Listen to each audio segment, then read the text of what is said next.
Bonjour à toutes, bonjour à tous, bienvenue chez Contexte, très heureuse de vous retrouver pour ce live consacré à la protection des mineurs en ligne. Nous sommes ensemble pour 45 minutes. Notre obsession, notre regard, comme d'habitude, vous proposer l'information la plus utile possible.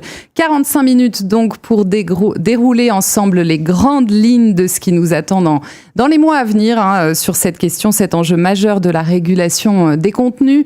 Ce format, je le répète, c'est d'abord le vôtre, comme toujours. 45 minutes pour répondre à vos questions et à plusieurs d'entre elles d'ores et déjà. Débat sur l'interdiction des réseaux sociaux, exposition aux écrans, ça ne vous aura peut-être pas échappé, les sujets ne manquent pas en la matière. Que pousse la France à Bruxelles? C'est l'une des questions à laquelle nous essaierons de répondre.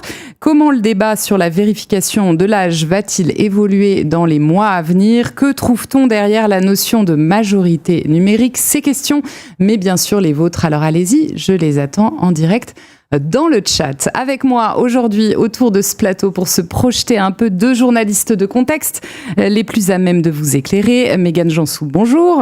Bonjour Lucille, bonjour à toutes et tous. Mégane, tu es journaliste pour notre édition média à Paris. De quoi vas-tu nous parler aujourd'hui? Alors aujourd'hui, on va parler de la protection des mineurs en ligne, qui est un des sujets assez prisé par Emmanuel Macron. Pour rappel, le chef de l'État a initié en 2022 le laboratoire de la protection de l'enfance en ligne. Donc c'est vraiment au cœur du sujet. Le but, c'était de développer les technologies pour mieux protéger les mineurs en ligne.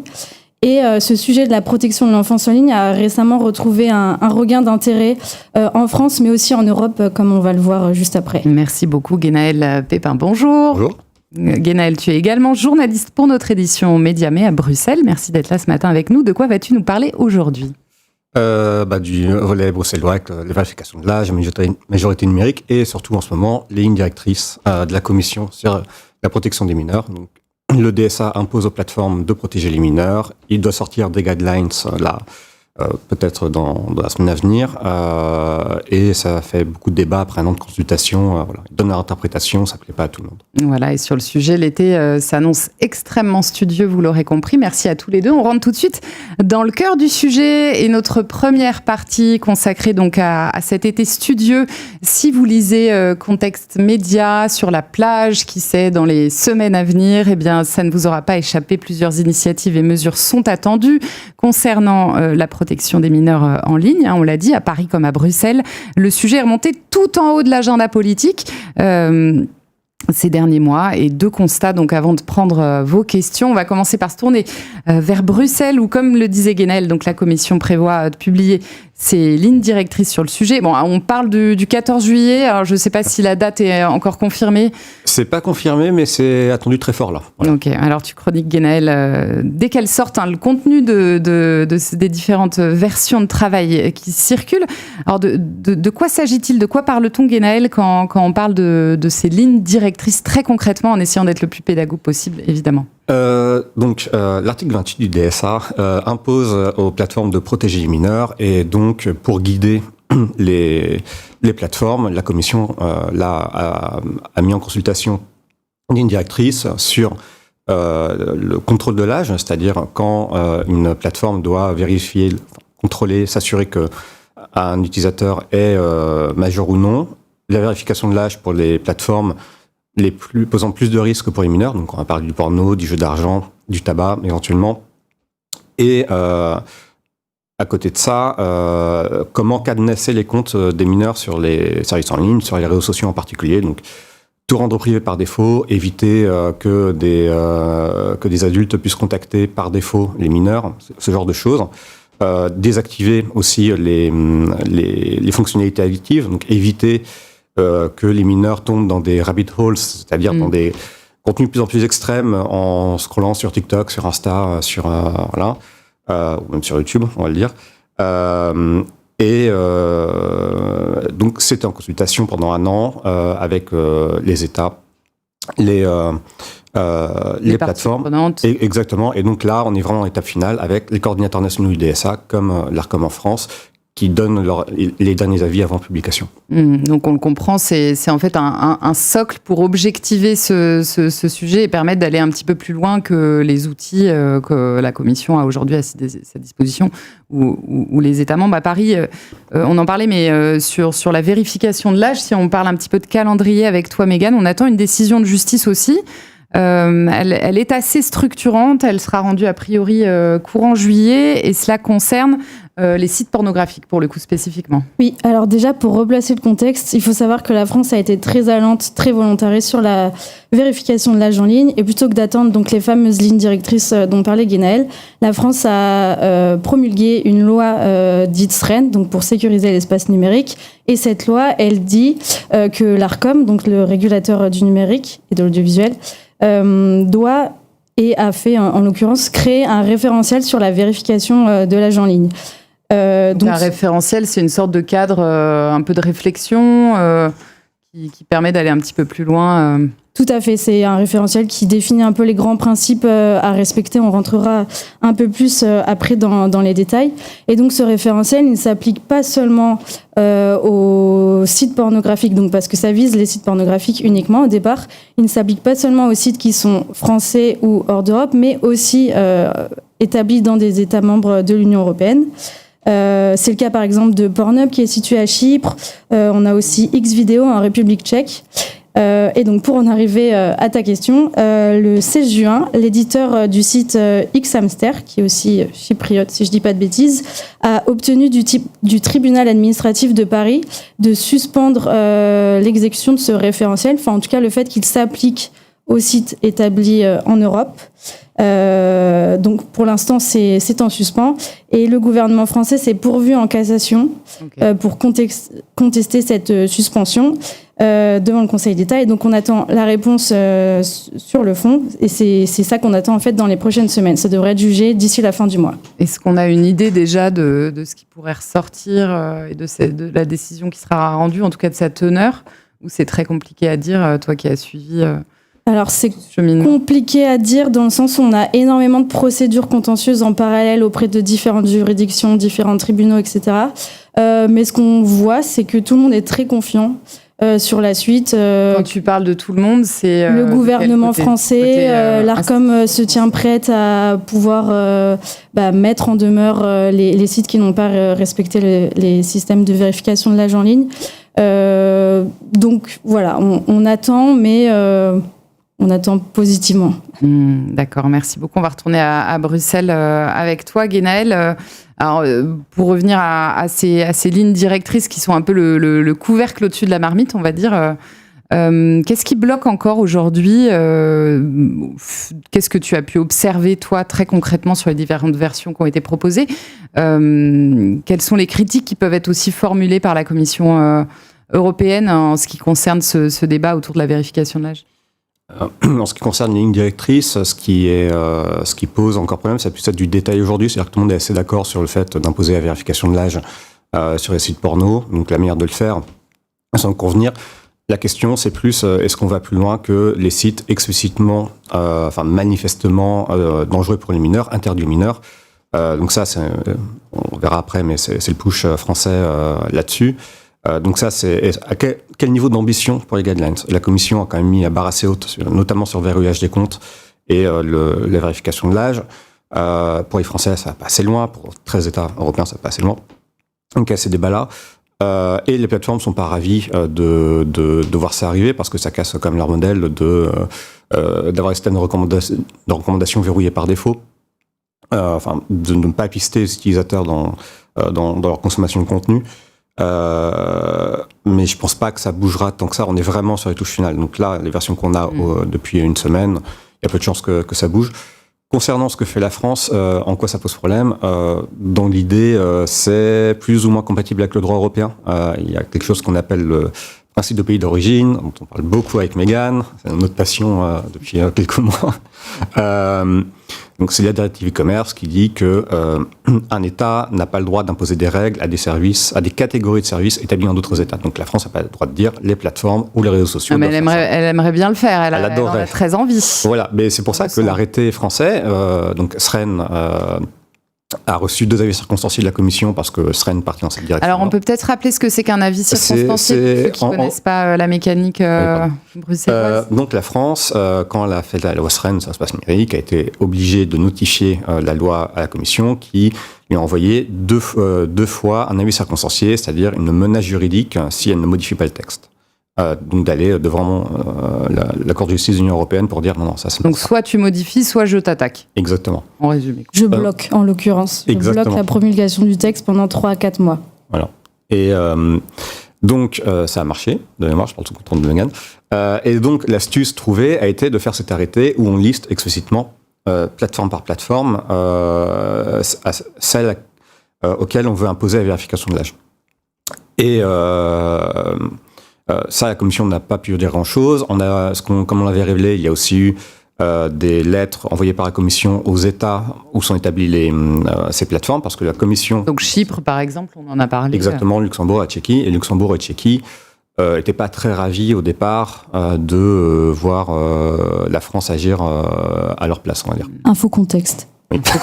Absolument. Très fier. Autre question pour toi, Guénaël, sur ce débat autour de la vérification de l'âge. Est-ce que tous les États membres, les 27, sont alignés complètement? Il y a une coalition qui est un peu en lead. C'est ça. On a depuis quelques mois la Grèce, la France qui poussent pour avoir une vérification de l'âge vraiment partout, pour en tirer une majorité numérique, on en parlera après. Et donc on a une coalition de 13 États, enfin une vingtaine de ministres en 13 États qui là-dedans, enfin qui sont très motivés pour ça, ça a culminé au dernier Conseil Télécom où vraiment ça a été un point où ils ont tous poussé pour ça. Donc ce qui est vraiment une manière de mettre la pression à la Commission. Ça s'adresse essentiellement à la Commission pour aller plus loin dans les guidelines, pour ouvrir le champ plus tard pour autre chose éventuellement. Et les 14 autres États, on ne les entend pas tant que ça. Et la question, c'est que c'est très difficile de dire, bon, en fait, on ne va pas protéger les mineurs et de refuser des mesures de protection des mineurs. Donc, on comprend que politiquement, c'est un discours qui est dur à entendre. Oui. Voilà. J'ai pas entendu de non encore pour l'instant. Alors, on parlait justement de la France et de ce qu'elle pousse spécifiquement à Bruxelles en la matière sur ces lignes directrices où on est vraiment là au bout du chemin. On les attend peut-être lundi prochain, si tout va bien, qui n'est pas un jour férié à Bruxelles, mais qu'il est bien en France. Qu'est-ce que la France, elle pousse avec la loi SREN, notamment, dont tu as parlé? C'est quoi le chemin de lobbying qui est choisi par Paris? Déjà, un tout petit retour en arrière. Donc, comme l'a dit Guénaël, la loi SREN, elle a reçu 2 avis circonstanciés de la Commission européenne qui portaient notamment sur l'article, la partie sur la vérification de l'âge en ligne sur les sites pornographiques. Pour arrondir les angles, le gouvernement français avait un peu dit, une fois qu'il y aura une solution européenne suffisamment aboutie, on saura effacer le travail qu'on mène déjà derrière cette solution. Donc l'enjeu, là, pour le gouvernement, enfin pour la France, c'est quand même d'arriver à pousser le plus de choses possible pour que le plus de choses possibles qui sont comprises dans le référentiel de l'ARCOM aujourd'hui soient reprises dans les lignes directrices. Et parmi ces choses, il y a par exemple l'autorisation de systèmes d'estimation de l'âge en complément de la vérification pure. On a le fait. C'est-à-dire de quoi on parle quand on parle de système d'estimation de l'âge? D'intelligence artificielle capable d'estimer en fonction des traits du visage si on est majeur ou non. Donc c'est des technologies plutôt perçues comme complémentaires parce que avec une marge d'erreur. Mais il y a des choses un peu plus cruciales du type le fait que la vérification de l'âge soit assurée par des tiers indépendants et pas par des technologies qui appartiendraient au site, par exemple. Et donc surtout, la France, le gouvernement, l'ARCOM mettent la pression à la Commission européenne pour faire aboutir ces travaux au plus vite. Parce que voilà, on estime qu'en France, on est déjà prêt à le faire. Donc on aimerait que ça aille aussi vite au niveau européen. Ça a joué, Guénaël, sur le calendrier de la Commission, la pression de la France. Est-ce que tu as eu l'impression, vu de Bruxelles, que ça a aidé à accélérer le calendrier ou pas vraiment au final? Alors, je dirais que oui. Ça a beaucoup joué sur le contenu, en fait, sur l'ambition des lignes directrices. Je pense que c'est assez clair. La Commission a quand même mis 1 an de consultation avant de sortir ces lignes directrices, parce que politiquement, ça a contribué à accélérer un peu parce qu'il faut les sortir, mais d'un autre côté, ça a un peu paralysé le processus, parce que c'est devenu tellement sensible politiquement que on marche un peu sur des œufs. Oui, ouais, complètement. Mais c'est plus une question de contenu, oui, d'ambition et de vraiment y aller très loin sur la vérification de l'âge déjà, même si du point de vue français ça va pas assez loin. Et alors on a déjà des questions qui nous arrivent en ligne. Merci pour ça. Vous pouvez continuer à nous les poser évidemment pendant toute la durée du live. Alors peut-être on va commencer par la question de François qui s'adresse plutôt à Guénaël pour revenir sur ces histoires de contentieux. François nous dit qu'on attend aussi une décision de la CJUE. On allait en parler. Non, en la matière. Voilà, on comptait en parler. Est-ce qu'on connaît le calendrier ? On peut peut-être répondre à François. Non, vas-y. Oui, on connaît, en tout cas, le début du calendrier, parce qu'a priori, les conclusions du rapporteur général de la Cour de justice de l'Union européenne, l'avocat général, pardon, je confonds toujours avec le Conseil d'État. Beaucoup aussi ce qui se passe au Conseil d'État. Deux espaces politiques, c'est compliqué. Donc, ces conclusions doivent être présentées au début de l'été. A priori, on n'a pas encore de date arrêtée. On nous dit début août, donc à voir une fois que la date sera arrêtée. Et ce qui signifie surtout une décision qui serait rendue à partir de, on va dire, début 2026 pour prévoir assez large. Ok, je pense qu'on a répondu à la question de François. On a une autre question qui nous vient de Guillaume, qui nous demande si on sait de quelle manière la question des mineurs en ligne sera traitée dans le cadre du DFA, qui fait partie des sujets qu'on couvre à Bruxelles. Et c'est particulièrement Marie Colin, notre collègue de tech, qui suit le DFA. Mais Guénaël peut peut-être nous en dire 2 mots. Et on nous demande aussi quand sera ouverte la consultation en ligne. On fait un live dans le live. Voilà, ouais. On va un petit peu plus loin, mais on essaye de répondre à vos questions. En gros, le DFA, ça va être comme... J'ai mis l'expression du rapport d'initiative de Christel Schaldemose qui est en train d'écrire là au Parlement européen, c'est les mineurs en tant que consommateurs. Okay. Donc, ça va être étendre les interdictions de cibler la publicité du DSA sur les plateformes pour les mineurs à tous les services en ligne. Ça va être, on parlait de conception addictive des services en ligne. Donc les systèmes de recommandation, le ciblage publicitaire, comme ça, vraiment les réduire, voire les désactiver par défaut, ce qui est déjà quand même plutôt les pistes du DSA, des lignes directrices, pardon, du DSA. Mais ça puisse être, oui, comment dire, des questions de données, des questions d'addiction que ce que propose les lignes directrices du DSA. Même si on peut s'attendre à voire étendre à tous les services en ligne des choses que le DSA fait, dont notamment la vérification de l'âge. Et est-ce qu'on sait quand la consultation en ligne sera ouverte ? Je dirais, Marie saurait mieux, fin d'année, début d'année prochaine, je pense, peut-être pas forcément avant. Okay, merci beaucoup Guénaël. Et je vous invite à lire évidemment tous les briefings de Contexte Tech et tout particulièrement le travail de Marie Colin qui suit pour nous la question du DFA et qui essaye vraiment le plus en amont possible d'aller à la pêche à toutes ces informations calendaires qui sont éminemment essentielles et structurantes pour organiser le travail de tout le monde. Je continue avec toi, Guénaël.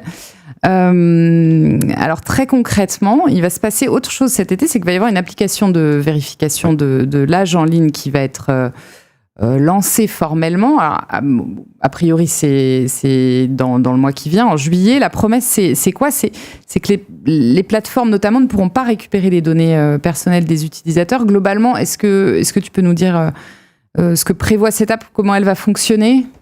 Oui, en gros, je vais partir du portefeuille numérique européen qu'on attend en 2026, vu que c'est un décalque de ça. En gros, l'idée, c'est en 2026, tous les Européens pourront avoir un portefeuille numérique. Logiquement, avec France Identité en France, on parlait sur la vérification de l'âge sur le porno ces derniers jours, dans l'idée qu'on pourra mettre carte d'identité, carte grise, carte de bibliothèque, si on veut, dedans, et un site, typiquement Pornhub, pourra juste demander une donnée. Est-ce que la personne est majeure ou pas, par exemple. Donc ça, c'est la vision à terme. Et donc, dans l'idée que ce qu'on appelle un double anonymat, qui permet de faire que l'entité qui détient les données et celles qui fournissent cette donnée au site ne sont pas les mêmes, donc que l'État ne puisse pas savoir qu'on va sur Pornhub, dans l'idée. Tout ça. Et donc, on a une version qui arrive là, préliminaire, en juillet, qui est donc l'app temporaire européenne, que la France bêta-teste logiquement avec France Identité bientôt. Et la logique, ça va être de l'imposer déjà à des sites porno pour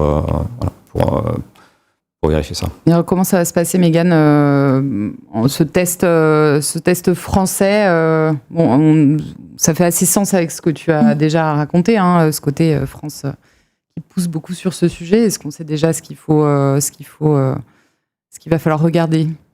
Ce qu'on sait seulement pour l'instant, c'est que le bêta-test n'a pas encore démarré et que le sujet est mené plutôt par le ministère de l'Intérieur, la direction interministérielle du numérique et donc l'application France Connect. Donc a priori, c'est cette application-là qui permettrait de tester cette application de vérification de l'âge en ligne. Ce qui est intéressant parce que c'est vrai que c'était un peu la solution naturelle pour plein d'acteurs sur le marché. Et pourtant, elle a mis très longtemps à être poussée comme étant la solution qui serait testée. Mais bon, voilà, ça pour l'instant, c'est pas encore lancé. Ce qu'il ne faut pas oublier plutôt, c'est qu'au départ, donc en France, la vérification de l'âge en ligne, c'était uniquement pour les sites pornographiques. Il y avait pas mal de craintes de la part de différents acteurs sur le marché que ce soit étendu ailleurs, notamment des associations de protection des libertés en ligne. Et à l'époque, ce qui était dit, c'est que non, c'est uniquement pour les sites pornographiques. Sauf que depuis, le sujet a été largement élargi. La ministre déléguée à l'IA et au numérique, Clara Chapaz, multiplie ces derniers temps les annonces de réseaux sociaux sur lesquels elle aimerait bien voir la vérification de l'âge en ligne. On pense notamment à X, qui est très très ciblé parce que c'est un réseau social qui autorise en l'occurrence la publication de contenu pornographique. On a aussi la haute commissaire à l'enfance, Sarah El Haïry, qui a évoqué des jeux vidéo avec des applications de messagerie intégrées sur lesquelles il pourrait être intéressant d'intégrer des systèmes de vérification de l'âge. Et même dernièrement, on a appris que la Direction générale des entreprises travaillait pour installer plutôt des systèmes sur les sites e-commerce de vente de couteaux. Donc après une annonce du ministre de l'Intérieur visant à empêcher les mineurs d'accéder à des couteaux. Donc en fait, ce qu'on voit aujourd'hui, c'est que la vérification de l'âge en ligne, dans les faits, elle n'est pas totalement effective, mais on veut déjà l'élargir de façon très très maximaliste. Oui, il y a une extension, c'est un peu l'expression que vous aviez employée en préparant ce live, mais ce côté extension du domaine de la vérification de l'âge / de la lutte qui semble un peu infini, alors que ce n'est pas encore en place, quoi. Ça devient quelque chose de presque un petit peu fourre-tout. Il y en a pour un peu tout le moindre fait divers pourrait se régler par ce biais-là, quoi. On a un outil technique et une infinité de possibilités. Ouais. Mais c'est aussi une stratégie politique d'augmenter au fur et à mesure. Au départ, on parle juste des sites pornographiques, après on parle des réseaux sociaux, après on parle de tous les sites qui pourraient vendre des choses interdites aux mineurs. Ça permet d'installer vraiment l'idée de la vérification de l'âge en ligne. Progressivement dans la tête des gens, on l'aura bien compris. Alors on va continuer à parler un tout petit peu des FA, quoi qu'en dise Guénel sur le sujet, mais parce que Thomas nous relance pour nous demander si les jeux vidéo, qui font partie des sujets que tu couvres pour Contexte Média notamment, seront plutôt visés par le DFA. Donc, alors on n'a pas décliné le SIG, ce qui n'est pas bien du tout ma faute. Digital Fairness Act. Voilà. C'est ça que j'ai oublié d'en parler tout à l'heure, alors que c'est genre la cible. Eh ben, on va pouvoir répondre à Thomas parce qu'il nous pose la question. Est-ce qu'ils seront plutôt concernés par ce véhicule-là ? Oui. C'est la cible évidente, en fait, parce que les plateformes sont couvertes par le DSA. Il y a une bataille un peu au sein de la commission entre DG Connect, qui gère le DSA, et DG Just, qui gère le DFA. DSA, DFA, bon. Mais finalement, c'est DG Connect qui a plutôt gagné, donc les plateformes restent en dehors du DFA. Et donc, qu'est-ce qu'il reste ? Ça va être du e-commerce classique, choses comme ça, ou des sites d'éditeurs. Mais surtout, c'est jeux vidéo. Et quand on parle d'addiction, conception addictive, de microtransactions, de lootbox, des caisses à butin, donc avec des éléments aléatoires, avec des récompenses aléatoires qui sont un des facteurs addictifs, enfin considérés comme addictifs, surtout qu'on parle vraiment d'argent. Oui, c'est vraiment dans le viseur. Autant du côté de la commission, c'est-à-dire vraiment du DG Just, vraiment du point de vue purement très pragmatique, c'est-à-dire qu'ils ont fait ce qu'ils appellent le fitness check, c'est-à-dire est-ce que le droit des consommateurs en ligne est adéquat aujourd'hui avec ce qui se passe, avec le marché. Et il y a des lacunes qui ont été identifiées quand même de manière très claire sur ces sujets-là sur le jeu vidéo. Et de l'autre côté, il y a un push politique qu'on voit au Parlement européen, plus par principe, en disant, bon, en fait, on n'a pas régulé les jeux vidéo sur les mineurs, il faut y aller, on trouvera bien quelque chose au fond, et les deux se croisent plutôt bien. Super, merci beaucoup Guénal. Et on va clore cette première partie avec la question de Siméon qui nous interroge. Alors, je ne sais pas trop encore à qui l'adresser, vous allez prendre la balle au bon, vous me direz. Si la logique pour la Commission est toujours bien qu'il faut d'abord sécuriser les réseaux et autres services avant de faire la vérification de l'âge avec à la clé une restriction peut-être d'accès du service.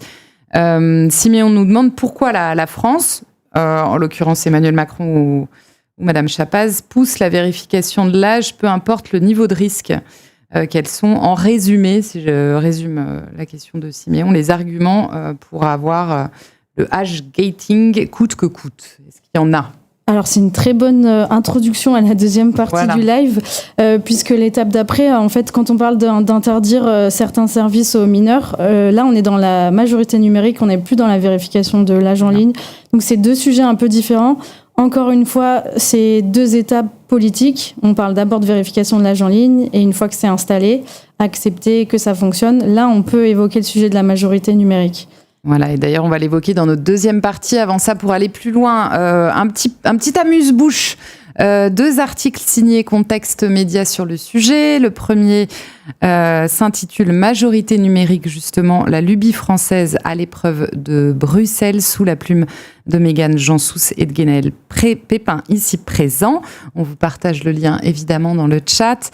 Et le deuxième, on l'a brièvement évoqué, mais l'arrêté français sur les sites porno fait s'étouffer le Luxembourg et la Tchéquie, sous la plume de Guénaël Pépin à ma gauche. On vous partage également le lien dans le chat. Et on en vient très logiquement à notre deuxième partie, justement consacrée à quoi ? À la majorité numérique, le combat européen à venir. La France, l'Espagne ou encore la Grèce veulent mettre le sujet en haut de l'agenda du Conseil de l'Union européenne. Évidemment, 2 constats avant de prendre vos questions. Alors, on va essayer d'être très basique pour commencer cette partie. Guénaël, d'abord, dans le détail, qu'est-ce qu'on entend par majorité numérique ? En quoi est-ce différent de la vérification de l'âge ? Là, comme disait Mégane, la vérification de l'âge, c'est une condition de la majorité numérique. C'est-à-dire, la majorité numérique, c'est barrer l'entrée des réseaux sociaux aux moins de 15 ans. Ça, c'est la version française. D'autres vont dire 13 ans, 16 ans. Voilà. C'est tout un débat là-dessus. Mais l'idée, c'est, dans toute la logique de protéger les mineurs des écrans, les réseaux sociaux, c'est le symbole. Donc, réseaux sociaux et services du même style, on bloque l'accès aux mineurs. Et donc, la vérification de l'âge le permet. Et donc, vu qu'on parle de vérification de l'âge, on parle vraiment de montrer une donnée d'identité à l'entrée des réseaux sociaux pour pouvoir s'inscrire. En gros, prouver que j'ai bien l'âge requis pour accéder à un site quelconque. Ce qui est très différent de ce que propose la Commission, où la Commission ne va pas du tout aussi loin. Ils considèrent que c'est bloquer l'accès à tous les réseaux sociaux, enfin tous les contenus sur un réseau social, c'est une atteinte trop grande aux droits fondamentaux des mineurs, en disant qu'ils ont quand même le droit de consulter les contenus qui ne sont pas des contenus interdits pour eux. Donc la Commission, dans ses lignes directrices, ne propose que de vérifier l'âge au contact de fonctionnalités ou de contenus précis qui ne sont pas adaptés aux mineurs.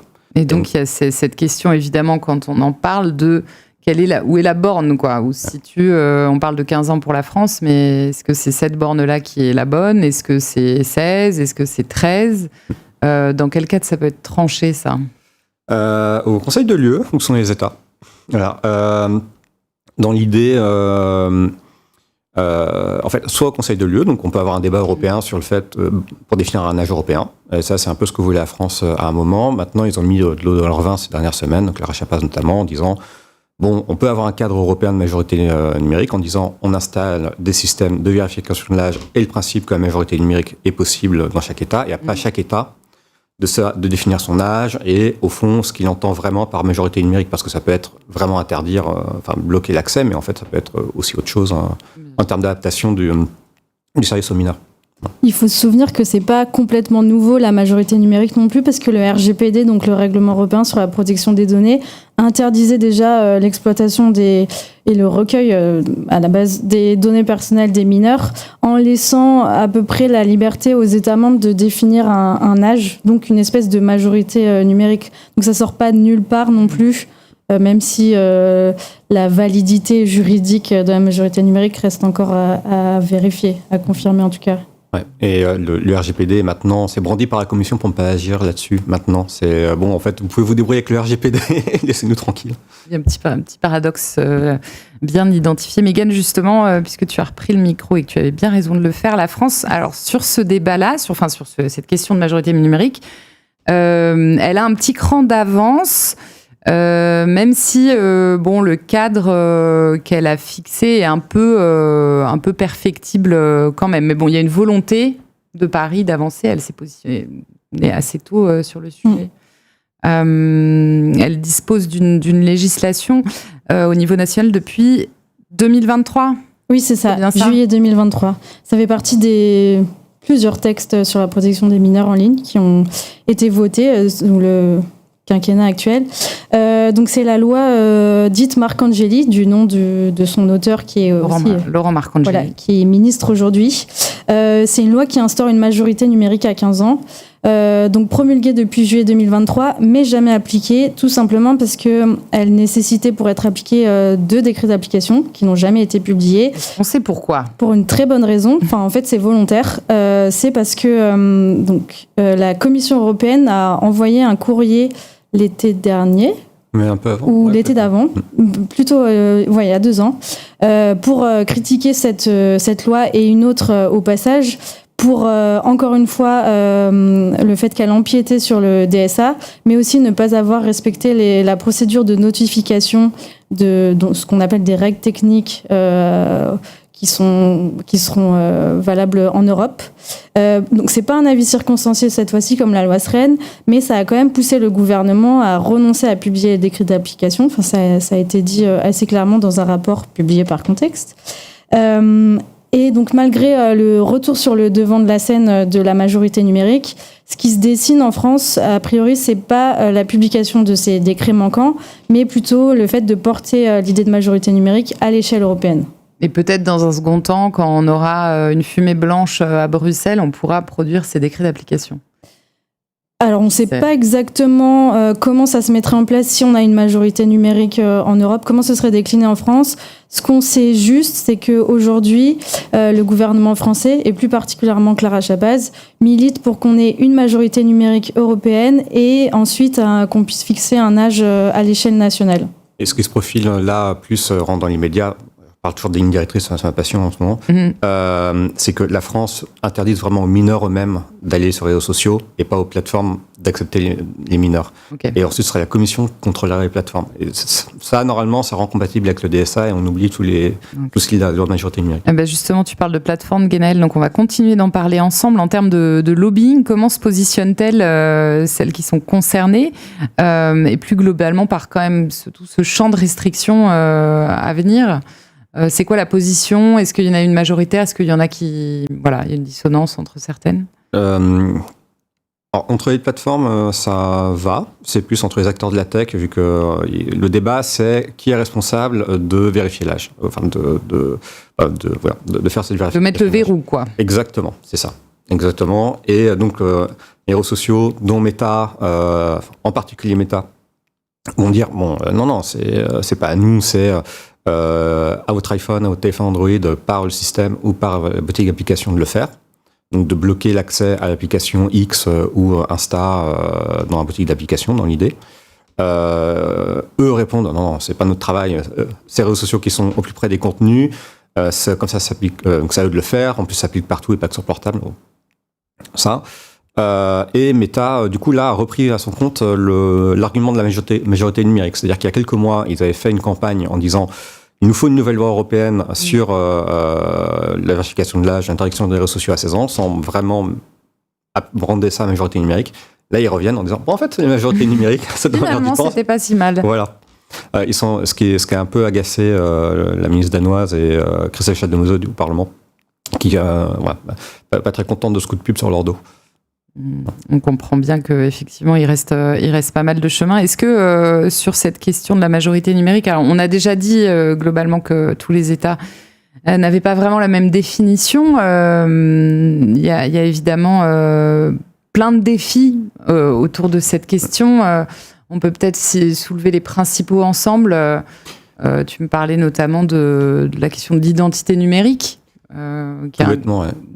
Premier d'entre eux, peut-être. Exactement. Aujourd'hui, beaucoup d'États ne donnent pas de carte d'identité ou pièce d'identité aux mineurs. Donc, pour la vérification de l'âge à l'entrée aux réseaux sociaux mineurs majeurs, ça va bien. Pour la majorité numérique, ça devient quand même plus compliqué quand on doit différencier entre 13 ans et 15 ans. Donc il y a déjà ça qui est un premier problème. Ça, ce sont des problèmes que la Commission a soulevés très clairement en public. Donc, il y a ça, il y a donc l'absence d'un âge de majorité numérique. Mais bon, on peut dire que ça arrive au niveau national et ça peut convenir. C'est encore à débattre. Et il y a tout un débat technologique. C'est-à-dire qu'on va avoir Clara Chapaz qui va répéter qu'elle a vu toutes les entreprises de vérification de l'âge et que ça peut fonctionner, qu'il n'y a aucun problème et que si on veut, on peut. Elle disait, je ne peux pas croire que si nous voulons que la majorité numérique, avec les meilleurs ingénieurs de la tech, on n'y arrive pas.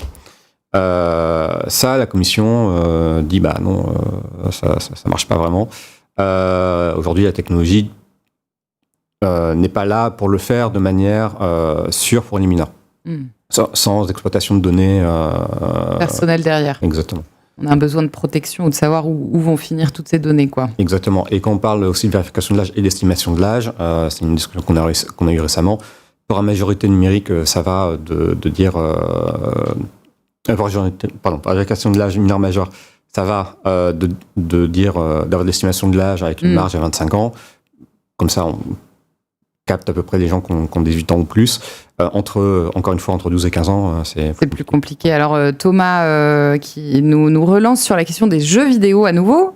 Et on est très heureux d'adresser sa question. Il y a une question de Lino aussi qui vient de nous arriver à peu près sur la même thématique. Donc, Thomas nous demande si la question de la majorité numérique peut être... en gros, élargi à d'autres champs, typiquement le jeu vidéo. Est-ce que ça peut rentrer dans ce cadre-là, de limiter via ce biais l'accès à certains jeux vidéo en disant, ça peut être un champ. Et je vais prendre la question de Lino en parallèle. Est-ce qu'on voit des liens entre jeux vidéo et réseaux sociaux et la possibilité pour les constructeurs de vérifier l'âge des joueurs comme le font les App Store? Donc, c'est à peu près la même question. Ouais, oui. Or, sur mobile, un jeu vidéo est une app au même titre qu'un réseau social. Donc, on a le même débat que sur les plateformes. Le débat aujourd'hui est très concentré sur les jeux vidéo, sur les réseaux sociaux pour la majorité numérique. Donc, quand on veut bloquer l'accès, c'est les réseaux sociaux.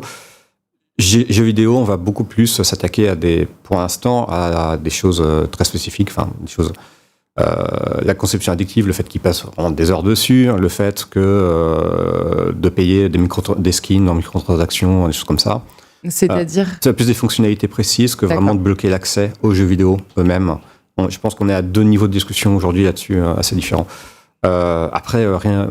Encore une fois, si on pose le principe pour les réseaux sociaux, rien n'empêche de mettre des restrictions du genre aux jeux vidéo. Tout est ouvert. Et alors, je me retourne vers toi à nouveau, Mégane. On l'a dit, vous l'avez dit tous les deux, mais la France, là, depuis quelques semaines, elle est très allante. Emmanuel Macron au premier chef. Est-ce qu'on sait pourquoi il y a cette espèce d'offensive de la part de l'exécutif sur cette question ? Déjà, ça a toujours été une priorité pour Emmanuel Macron, la protection de l'enfance, comme je le disais. Le fait que le sujet revienne à l'échelle européenne aujourd'hui, alors que la France a déjà une loi nationale, ça lui permet de mettre la pression, en fait.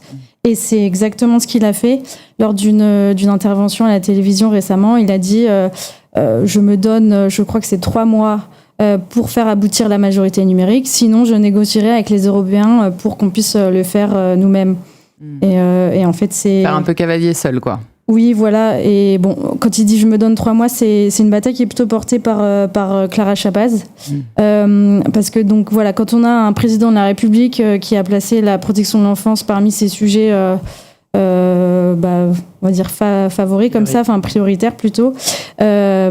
S'emparer de ce sujet-là au sein du gouvernement, c'est avoir une certaine stature politique. Et Clara Chapaz, aujourd'hui, elle se retrouve avec un sujet qui est quand même très technique, la vérification de l'âge en ligne, mais voilà, elle se retrouve à aller négocier à Bruxelles avec ses homologues européens, donc elle a une action qui est très très politique. Ça lui permet de sortir de son image qu'elle avait au début de ministre des startups. Parce qu'elle vient, on le rappelle, de la French Tech, elle avait cette image qui lui collait beaucoup à la peau. Sans forcément d'expérience politique derrière, il y a toujours un enjeu à exister et à endosser la fonction, comme on dit. Tout à fait. Et du coup, ce qu'on voit, c'est qu'au sein du gouvernement français, il y a quand même plusieurs ministres qui essayent pas de s'arroger, mais de se positionner sur ce sujet-là. Catherine Vautrin, qui a ce super ministère du Travail, de la Santé et de la Famille, s'était positionnée dessus très très en amont, avant même la publication des décrets d'attribution. On a même vu récemment Aurore Berger, pas vraiment sur la protection des mineurs, mais plutôt sur la modération des contenus, donc c'est assez en lien, qui a convoqué les plateformes à une réunion début juin. Donc voilà, c'est quand même c'est un enjeu, parce qu'en fait, c'est un sujet qui potentiellement peut aller à Beauvau, peut aller à la santé, peut aller à la famille, peut aller effectivement au numérique. C'est extrêmement transversal. Tout à fait. Et comme ce qu'on disait tout à l'heure, personne ne va dire moi je suis contre la protection des mineurs. Donc en fait, c'est un sujet hyper consensuel. De fait. Est-ce que, Mégane, en ce qui concerne le régulateur, évidemment que tu suis très précisément, est-ce que l'Arcom a déjà arrêté une position en la matière ? En matière de majorité numérique. L'Arcom s'exprime pas vraiment sur sa position, c'est pas vraiment son rôle. Après, dans les actes, ça a pas l'air d'être très différent de ce que porte le gouvernement aujourd'hui. Déjà, le premier point, c'est renforcer l'existant. En fait, tous les réseaux sociaux ont des conditions générales d'utilisation qui interdisent l'accès aux moins de 13 ans. En fait, c'est très rarement, enfin pas très rarement, mais c'est pas tout le temps respecté. Donc déjà, le but, c'est de faire respecter cette règle-là. Un autre sujet qui est peut-être un peu plus soutenu par l'Arcom, c'est donc au-delà de la vérification de l'âge en ligne, de la majorité numérique, en fait, c'est d'offrir aux mineurs un numérique adapté. Donc des contenus qui correspondent à leur âge, en fait. Concrètement, ça veut dire, par exemple, si on va sur X, on va pas pouvoir accéder au contenu pornographique. Si on est sur un réseau social avec une messagerie, on va pas pouvoir être contacté par des personnes qu'on ne connaît pas, avec lesquelles on n'est pas connecté. Une sorte de filtre, en fait. Oui, en fait, c'est des services limités et des contenus proscrits. Donc ça va être tout ce qui est haineux, etc. Ok, merci Mégane, c'est très clair. On va prendre la question de Pénélope, parce que le temps file à une vitesse impressionnante. Il nous reste 3 minutes ensemble. Et Pénélope nous demande, est-ce que les plateformes comme YouTube ou Dailymotion, qui ne sont pas des réseaux sociaux pour le coup, parce que c'est vrai qu'on a beaucoup parlé de réseaux sociaux, pourraient être concernées par la vérification de l'âge et, à terme, qui sait, la majorité numérique ? Alors, la vérification de l'âge, de fait, elles le seront parce que, n'ont pas de contenu pour adultes en soi. Donc, ils n'ont pas de porno, jusqu'à preuve du contraire. Non, mais il peut y avoir des contenus violents, il peut y avoir des contenus inadaptés. Oui, voilà, mais ça, on va plus compter sur les filtres existants. C'est-à-dire que YouTube a des comptes pour mineurs, pour enfants. C'est la majorité. Après, si ça prend les gouvernements d'imposer la vérification de l'âge, la majorité numérique à YouTube, ils peuvent aussi. Oui. Mais même si c'est beaucoup moins probable. On comprend que c'est pas arrêté, mais que c'est dans le champ des possibles en tout cas. C'est ouvert. Ouais. Après, la différence, c'est que les plateformes vidéo comme YouTube et Dailymotion sont accessibles sans compte. On peut consulter les vidéos sans compte, ce qui fait une petite différence quand même. C'est plus difficile d'interdire tout bonnement l'accès d'un service, et c'est plus facile de voir ce qui s'y passe aussi. Même si il y a toujours ce débat maintenant, et justement sur une directrice de la commission, c'est est-ce que la conception adaptée aux mineurs par défaut, est-ce que ça s'applique seulement aux mineurs qui sont connectés à un compte, ou est-ce que ça s'applique aussi aux visites sans compte ? Donc là, on pourrait parler eu de blocage par défaut. Alors, peut-être une dernière question à tous les deux avant de conclure. Comment se positionnent les assos de protection des mineurs apparus à Bruxelles sur la question? Qu'est-ce qu'elles en pensent? Est-ce qu'elles estiment que ça va dans la bonne voie? Est-ce que c'est perfectible? Je sais pas qui veut prendre cette balle au bon. Oui. Forcément, elles sont assez satisfaites. Je pense pas trop m'avancer en disant ça. Mais par contre, ce que craignent les associations de protection de l'enfance, c'est ce qu'on va appeler le millefeuille législatif. C'est le fait que on a des surcouches qui arrivent les unes après les autres et qui en fait desservent les associations ou l'Arcom quand c'est l'Arcom qui bloque dans les procédures contentieuses. On a eu l'exemple, c'était en 2023.